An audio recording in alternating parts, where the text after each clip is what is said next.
They always say that thoughts are the main basis of your karma. Thoughts leads to action, action leads to your destiny. But have you ever wondered where do these thoughts originate from?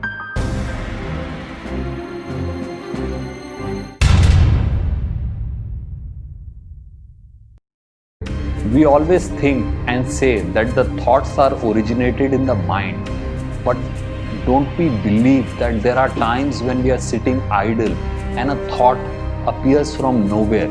A thought comes into your mind from a place which you really don't know. Have you ever wondered where do these thoughts come from? How does a human mind collect these thoughts? The human brain is said to have 60,000 thoughts a day, out of which they say that 59,500 thoughts are purely negative thoughts. Only 500 are positive. But where do they come from? How do the human mind perceives these thoughts?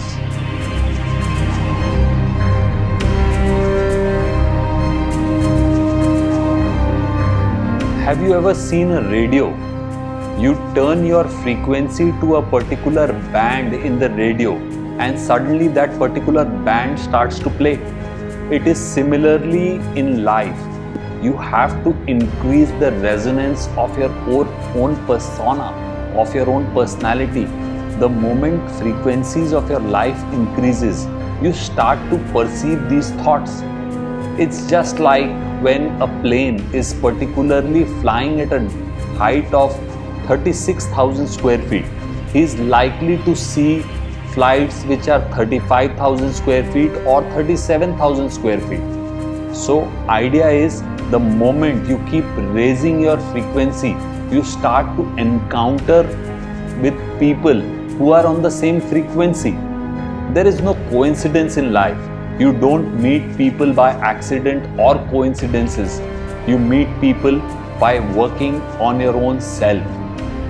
Thoughts from the mind are originated and perceived from the resonance of the collective mind. The collective mind is the sum total of the entire humanity which resonates, and thoughts are everywhere. It is you who tune into this particular frequency to perceive that particular thought.